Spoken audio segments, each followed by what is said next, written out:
The wrong way to use healing magic के episode 6 की शुरुआत में हम लोग सुजुने और उसातो को देखते हैं, जो कि अब कैसल में वापस आ चुके हैं। किंग अब काफी खुश होकर उनसे कहते हैं कि मैं काफी खुश हूँ कि तुम लोग सेफली वापस आ गए। वह उसातो से माफी मांगते हैं कि तुम्हें इन सब में मिक्स होना पड़ा। तो उसातो कहते कोई बात नहीं, मुझे तो वैसे भी इन सब चीजों की आदत है।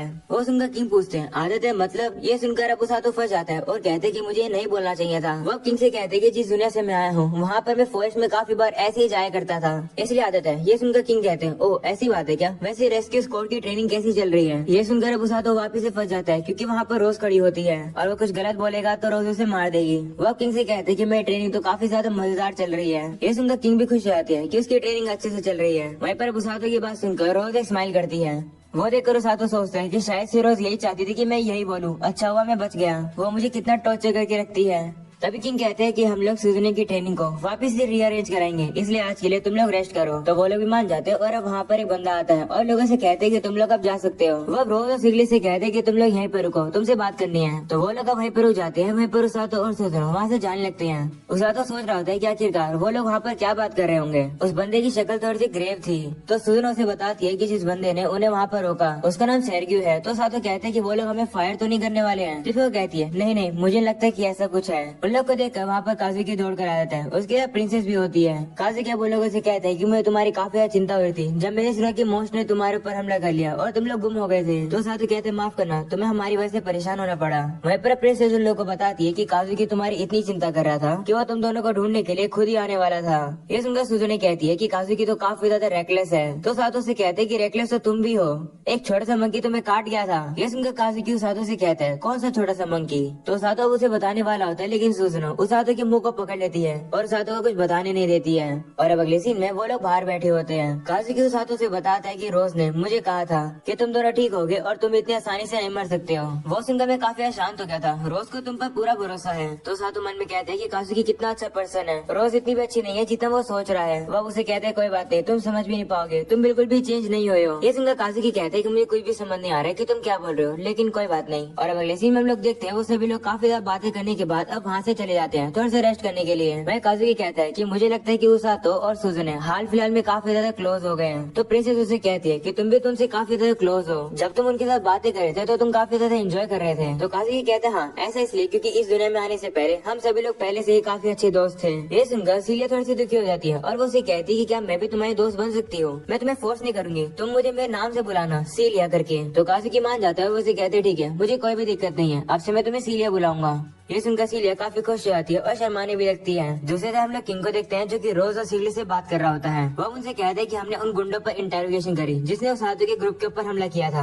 वह सेर्गियो से कहते हैं आगे तुम बताओ। तो सेर्गियो बताते हैं कि जब वो गुंडे प्लेस को पार कर रहे थे तो उन लोगों ने ऐसे मोस्टो को नोटिस किया जो कि नॉर्मल नहीं थे। उसी के बाद से उनके ऊपर फोल बेयर्स ने हमला कर दिया था फॉरेस्ट के अंदर। ये सुनकर किंग कहते हैं कि अगर वो गुंडे सच बोल रहे थे तो वो बेयर्स प्लेन को छोड़कर भाग रहे होंगे, बस जरूर किसी चीज से डर के भाग रहे होंगे। मुझे लगता है कि वो डीमन लॉर्ड की आर्मी है जिससे वो लोग डर के भाग रहे थे और अब फाइनली वो आर्मी अब हमारी तरफ ही आ रही है। ये सुनकर सिगलिस कहता है कि पिछली बैटल की तरह वो लोग अब हमें अंडर एस्टिमेट नहीं करेंगे, वो लोग अपनी पूरी पावर लगा देंगे हमारे किंगडम को कैप्चर करने के लिए। ये सुनकर किंग कहते हैं हाँ वो लोग ऐसा जरूर करेंगे। सिगलिस तुम जाके बाकी कमांडिंग ऑफिसर को मैसेज दो कि वो लोग रेडी हो जाएं और आर्मी को वो लोग भेजने के लिए कभी भी तैयार रहे। तो सिगलिस कहते ठीक है और वो चला जाता है। जिसके बाद किंग सेर्गियो से भी कहते हैं कि तुम बाकी मिनिस्टर्स को इन्फॉर्म करो। तो वो मान जाता है और अब वो भी चला जाता है। वहाँ पर रोज अकेले बसती है। किंग अब उसे कहते हैं कि मेरे पास तुम्हारे लिए एक रिक्वेस्ट है। ये मिशन में रेस्क्यू स्क्वाड के कैप्टन को नहीं देना चाहता था लेकिन तो रोज उसे कहती है कोई बात नहीं, कोई भी दिक्कत नहीं है, तुम ये चाहते हो ना कि मैं देख कर आऊँ कि डीमन लॉर्ड की आर्मी कहाँ तक पहुँची है। तो किंग कहते हैं हाँ मैं यही चाहता हूँ, माफ करना ये काम मुझे तुम्हें देना पड़ रहा है। तो रोज उसे कहते हैं कोई बात नहीं, मुझे पता है कि इस किंगडम में सबसे तेज मैं ही दौड़ती हूँ, इसलिए मुझे ये काम मिला है, मैं जाती हूँ। ऐसा बोलने के बाद वो जा रही होती है। तभी किंग उसे रोककर उसके पास आते हैं कि क्या तुमने सोचा है कि क्या तुम वापस से बैटालियन कमांडर बनोगी? तो रोज कहती है नहीं, जितना आपको लगता है मैं उससे ज्यादा गिल्ड को साइन कर रही हूँ। तो किंग उसे कहते हैं कि तुम एक पहली हीलर हो जो कि बैटालियन कमांडर बनी थी, तो फिर तुम अपने आप को इतना ज्यादा क्रिटिसाइज क्यों करती हो? तो रोज कहती है मैं अपने आप को क्रिटिसाइज नहीं कर रही हूँ, ये सच्चाई है। तो किंग कहते हैं इसका मतलब तुमने अभी तक अपने आप को माफ नहीं किया। तो रोज कहती नहीं मैंने नहीं किया, आखिरकार मैं ये कैसे भूल सकती हूँ? मैंने अपने सबऑर्डिनेट्स की डेथ को एक्सेप्ट कर लिया है और ये एक्सेप्ट कर लिया कि कोई भी हीलिंग उन्हें वापस से जिंदा नहीं कर सकती है। मेरी राइट आंख के ऊपर एक स्कार हो गया है, ये मुझे उनके बारे में कभी भी भूलने नहीं देता है। वो सुनकर किंग कहते हैं लेकिन इसमें तुम्हारी गलती नहीं है, तुम क्यों सब कुछ सहन कर रही हो? तो रोज कहती है कि उस बर्डन को मुझे सहन करना होगा, वो सभी लोग इसलिए मरे क्योंकि मैं काफी ज्यादा ओवर कॉन्फिडेंट थी। तभी मैंने रियलाइज करा कि भले तुम कितने भी ज्यादा स्किल्ड हो या फिर कितने भी ज्यादा तुम ट्रस्ट वर्दी हो, जब तुम मर जाते हो तब सब कुछ खत्म हो जाता है। इसका एक पनिशमेंट है, ये कभी भी मेरे पापा को मुझे भूलने नहीं देता है, इसलिए मैंने रेस्क्यू स्क्वाड को क्रिएट किया है, लड़ने के लिए नहीं बल्कि लोगों की जान बचाने के लिए। तो किंग कहते हैं पिछले 2 सालों की बैटल में रेस्क्यू स्क्वाड ने काफी सारे लोगों की जान बचाई है, तो क्या तुमने अभी तक अपने गोल को अचीव नहीं किया है? तो रोज कहती है नहीं, एक और रीजन है जिसकी वजह से रेस्क्यू स्क्वाड एग्जिस्ट करती है। मैं एक ऐसे सबऑर्डिनेट ढूंढ रही हूँ जो कि कभी नहीं मरेगा। ये सुनकर किंग हैरान हो जाते हैं और कहते हैं कि यह तो ह्यूमनली पॉसिबल है ही नहीं। तो रोज कहती है इसी वजह से तो मैं अपने सबऑर्डिनेट्स को ट्रेन कर रही हूँ। हीलिंग मैजिक एक ऐसे डिटर्मिनेशन जिससे कि एक पर्सन अपनी लिमिट को पार कर सकता है, और एक ऐसी हिम्मत जो कि अपोनेंट के सामने वो कभी नहीं हारेगा।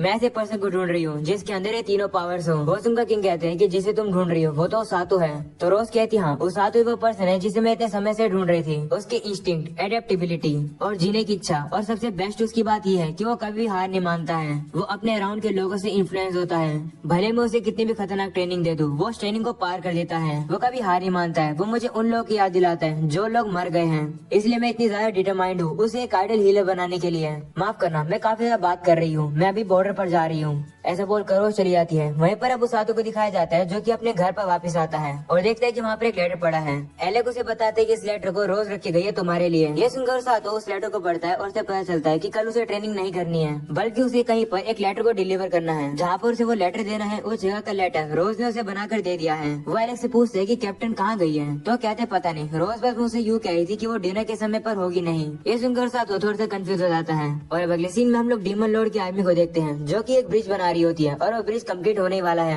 वहीं पर उन लोगों को कमांड कर रही होती है एमिला। वहीं पर वो ब्लैक नाइट भी होता है। वो एमिला से कहता है फिर से नहीं, तुम कुछ ज्यादा इस बारे में एक्साइटेड हो रही हो, ये काफी अनोइंग है। ये सुनकर एमिला उसके पास आती है और कहती है ये क्या तरीका हुआ, मैं तुम्हारी सुपीरियर हूँ, तुम इस तरीके से मुझसे बात नहीं कर सकते हो। तो ब्लैक नाइट उसे कहते हैं सॉरी, हम लोग तो वैसे भी सेकंड आर्मी में इक्वली है। तो एमिला कहती है कि मुझे फर्क नहीं पड़ता, अभी तुम मेरी कमांड के अंडर में हो तो तुम्हें मेरे सारे ऑर्डर्स को मानना होगा। वो सिंगर ब्लैक नाइट कहता है ठीक है, ऐसा बोलकर वहाँ से चला जाता है और कहता है कि जब ब्रिज रेडी हो जाए मुझे बुला लेना। तभी हीरी लोग वहाँ पर आता है और एमिला से कहता है लगता है तुम परेशानी में हो। उसे देखकर एमिला उसे कहती है कि तुम्हें क्या चाहिए, जिस पर वो कहता है कि मैं तो बस थोड़ी सी मदद करने आया हूँ, ब्रिज बनने का काम काफी अच्छे चल रहा है। तो एमिला उसे कहती है कुछ ही घंटे में ब्रिज रेडी हो जाएगा, उसके बाद फाइनली हम लोग लिंगर किंगडम में इन्वेड कर पाएंगे। तभी एमिला के साथी उसे बताते हैं कि दूसरी साइड पर एक पर्सन है और शायद से वो दुश्मन है। वो सुनकर एमिला कहती है कि उस पर्सन को इग्नोर करो, वो हमारा कुछ भी नहीं बिगाड़ पाएगा। जब तक वो किंग को इसके बारे में बताने जाएगा हम लोग ब्रिज बनाकर वहाँ पहुँच भी जाएंगे। तभी हम लोग उसी पर्सन को देखते हैं जो कि काफी बड़ा पेड़ उठाकर उस ब्रिज की तरफ फेंक देता है, जिसकी वजह से वो ब्रिज टूट जाता है। ये देखकर एमिला काफी हैरान हो जाती है और कहती है कि इतनी दूर से कोई पेड़ को उठा के कैसे फेंक सकता है। वो अब अच्छे देखते हैं और उसे पता चलता है कि वहाँ पर तो रोज होती है। उसे देखकर उसे याद आता है कि पिछली वॉर के अंदर भी उसने रोज के साथ फाइट करी थी। वह अब रोज को देखकर काफी ज्यादा गुस्सा हो जाती है और उसका नाम चिल्लाती है। वहीं पर अब रोज को दिखाया जाता है जो कि वहाँ से काफी तेजी से भाग जाती है और कहती है कि रिकॉनेसेंस मिशन था, मैंने ब्रिज तोड़ दिया है, कम से कम अब हम लोग को थोड़े दिन मिल जाएंगे, ब्रिज को रिपेयर करने में इन्हें थोड़े दिन लग जाएंगे, इतने में हम लोग अपनी तैयारी पूरी कर लेंगे। वहीं अगली सुबह हम लोग उसातु को देखते हैं जो कि मैप में से देखता हुआ जा रहा होता है कि आखिरकार उसे कहाँ जाना है। उसातु देखता है कि रोज ने जो उसके लिए मैप बना कर दिया है वो काफी ज्यादा डिटेल्ड है। वो कहते हैं कि रोज तो मैप बनाने में अच्छी है। वो अब देखता है कि शहर में जितने भी लोग होते हैं वो उसे ही देख रहे होते हैं और कहते हैं कि तो रेस्क्यू स्क्वाड का मेंबर है। वहीं पर उसातु सोच रहा होता है कि सभी लोग मुझे क्यों देख रहे हैं, आज तो मेरे साथ ब्लरिंग भी नहीं है, मैं तो बस शहर में ऐसे नॉर्मली चल रहा हूँ, पता नहीं क्यों मेरे ऊपर इतनी ज्यादा अटेंशन क्यों आ रही है। तभी उसे वही दादी दिखती है जो कि फ्रूट सेल कर रही होती है। वो उसे कहती है कि आज काफी ताजे फ्रूट आए हैं, क्या तुम लेना चाहोगे? तो सातु कहता है हाँ लेना चाहूंगा, लेकिन आप पैक करके रख दो, जब मैं वापस आऊंगा तो उन्हें ले जाऊंगा। तो दादी कहती है कोई बात नहीं, मैं वेट करूंगी। उसातो वहाँ से चला जाता है। वहीं पर अब उन लोग को वही लड़की को दिखाया जाता है जो कि छुपके से उसातो को देख रही होती है। अगले सीन में उसातो वहाँ पर पहुँच जाता है जहाँ पर उसे पहुँचना था। वहाँ से उरुरु बाहर आती है और उसातो से कहती है तुम रेस्क्यू स्क्वाड के मेंबर हो है ना, तुमने हाल ही में ज्वाइन किया है? तो उसातो कहता है हाँ। वो अपना नाम बताने वाला होता है तभी उरुरु कहती है रुको मुझे तुम्हारा नाम बताने दो। वो कह रही होती है तुम्हारा नाम उसागी है ना या फिर बिल्ली है, क्या नाम था मेरे को याद नहीं आ रहा है। तो उसातो उसे बताता है मेरा नाम उसातो है। वो सुनकर वो कहती है हाँ याद है उसातो, मेरे बड़े भाई ने मुझे तुम्हारा नाम बताया था, मेरा नाम मुरुरु है और मैं 18 साल की हूँ। तो उसातो कहते है कि मैं तो 17 साल का हूँ। ये सुनकर वो कहती है तुम तो मुझसे 1 साल छोटे हो। उसातो उसे कहते कि तुम मोर्गा की छोटी बहन हो है ना, तुम भी एक हीलर हो है ना, जिस पर वो कहती है हाँ तुम अभी हमारे क्लिनिक में खड़े हो, इसे मैं और मेरा भाई चलाते हैं, तुम्हारे यहाँ पे वेलकम है। तो उसातो से पूछते है कि ओरगा कहाँ पर है, जिस पर वो बताती है कि ओरगा एक पेशेंट का इलाज कर रहा है। क्या तुम देखना चाहोगे? वो अब चुप कर उसातो को दिखाने लगती है कि अंदर क्या चल रहा है। वो देखते हैं कि ओरगा काफी ज्यादा फोकस करके एक बच्चे का इलाज कर रहा है। वो देखकर उसातो शौक होकर कहता है कि ओरगा के मैजिक का कलर काफी इंटेंस है और फ्लो काफी ज्यादा स्मूथ है। यह तो मेरे बिल्कुल अपोजिट है। ओरगा उस बच्चे का काफी अच्छे से इलाज करता है और अब वो बच्चा पूरी तरीके से ठीक हो जाता है। वो गेट की तरफ देख कर कहता है कि ये लोग कौन है। तो अब ओरगा वहाँ पर देखता है और देखता है कि वहाँ तो उसातो है। उसातो से बात करने के बाद ओरगा को पता चलता है कि उसातो यहाँ पर एक लेटर डिलीवर करने के लिए आए हैं। वो उसातो का शुक्रिया करता है इतनी दूर आने के लिए। तो उसातो कहते हैं कोई बात नहीं, मैं वैसे भी एक दिन तुम्हारी क्लिनिक में आना चाहता था। तभी उरुरु उसातो से पूछती है कि रेस्क्यू स्क्वाड में सभी लोग कैसे कर रहे हैं। तो उसातो से बताता है कि सभी लोग तो वैसे ही हैं जैसे गुंडे होते हैं। ये सुनकर उरुरु खुश हो जाती है और कहती है इसका मतलब सभी लोग वैसे ही हैं जैसे वो पहले थे, यानी वो ठीक है। वहीं पर हम लोग को ओरगा को दिखाया जाता है जो कि लेटर को पढ़कर थोड़ा सा परेशान हो जाता है। उसातो उरुरु से कहता है कि तुम भी रेस्क्यू स्क्वाड की पार्ट हो, है ना? जिस पर वो कहती हाँ, लेकिन मैं तुम्हारी तरह ट्रेनिंग नहीं कर सकती हूँ। मैं दूसरों को हील करने में बेहतर हूँ, लेकिन मैंने क्विट इसलिए किया था क्योंकि मैं ओरगा को टेंशन नहीं देना चाहती थी। लेकिन मुझे थोड़ा सा दुख होता है, जब हम लोगों ने पहले ज्वाइन किया था तो रोज अपनी फुल पावर लगा देती थी हम लोग को ट्रेनिंग देने में। ये तब की बात है जब रोड ने रेस्क्यू स्क्वाड को बस शुरू ही किया था। हम लोग काफी ज्यादा एक्साइटेड थे, लेकिन जैसा हम लोग चाहते थे वैसा नहीं हुआ। रोज जो मुझसे ट्रेनिंग कराती थी वो मुझसे नहीं हो पाती थी और मैं भी थोड़ा रोज से डरने लग गई थी। उस समय पर लगता था कि रोज काफी ज्यादा डेस्परेट है, लेकिन अभी देखा जाए तो रोज काफी ज्यादा खुश है। वो सुनकर सातो मन में कहता है कि रोज तो खुश होगी ही क्योंकि उसे मुझ जैसा एक पंचिंग बैग जो मिल गया है जिसे वो मारती रहती है। तभी वहाँ पर एक बंदा काफी हड़बड़ी में आता है और ओरगा से कहता है जल्दी आ जाओ, मेरा दोस्त छत रिपेयर करा था और वो वहाँ से गिर गया और 2 लोग और इंजर्ड हो गए हैं। ये सुनकर ओरगा कहता है ठीक है मैं आ रहा हूँ। वो उसातो से कहता है कि क्या तुम भी आ सकते हो? जिस पर वो कहते हैं ठीक है। जिसके वो लोग वहाँ पहुँचते हैं और देखते हैं कि 3 लोग घायल पड़े हुए हैं। वहाँ तक पहुँचते पहुँचते ओरगा काफी ज्यादा थक जाता है तो उरुरु बताती है कि तो हर बार का है। ओरगा उन मरीज के पास जाता है और कहते हैं कि हमें जल्दी से इन्हें हील करना होगा। वो सातो की मदद मांगता है तो सातो अब उस बंदे के पास जाकर बैठ जाता है और कहते हैं कि आज तक मैंने सिर्फ अपने आप को हील किया है और ओरगा और सुजने को हील किया है, पर उनकी चोट इतनी ज्यादा क्रिटिकल नहीं थी। तो क्या मैं इस बंदे को हील कर सकता हूँ? लेकिन जब वॉर शुरू हो जाएगी तब तो मुझे इससे भी खतरनाक चोटों को हील करना होगा, वो भी वॉर के बीच में। इसी वजह से तो इतने समय से मैं ट्रेनिंग कर रहा हूँ। उसातो काफी घबराया हुआ होता है। तभी ओरगा उसे कहते हैं शांत हो जाओ, तुम किसको हील कर रहे हो और कहाँ पर हील कर रहे हो इससे कोई फर्क नहीं पड़ता। तुम्हारे पास उन्हें हील करने की ताकत है, तुम्हें बस अपने आप में बिलीव करना होगा कि तुम ये कर सकते हो। ये सुनकर उसातो को याद आता है कि काजुकी ने उसे बताया था कि रोज उसातो पर पूरा भरोसा करती है। वो याद करके उसातो कहता है हाँ, रोज भी मुझ पर भरोसा करती है, इसे मुझे भी खुद पर भरोसा करना होगा। वह ओरगा का भी शुक्र करता है उसे मोटिवेट करने के लिए, जिसके बाद वो काफी ज्यादा फोकस करके उस बंदे की चोट को हील कर देता है। और अब अगले सीन में वो लोग उन बंदों को हील करके वापस जा रहे होते हैं। ओरगा उसातो से कहते हैं कि तुमने आज काफी अच्छा काम किया, तुमने उन लोगों को बचा लिया। तो सातो कहते हैं क्या मैंने सही में इतना अच्छा काम किया? तो उरुरु से कहती हाँ, तुमने बहुत ही अच्छा काम किया। जिस बंदे को तुम हील कर रहे थे वो बंदा खुद काफी ज्यादा हैरान हो गया था।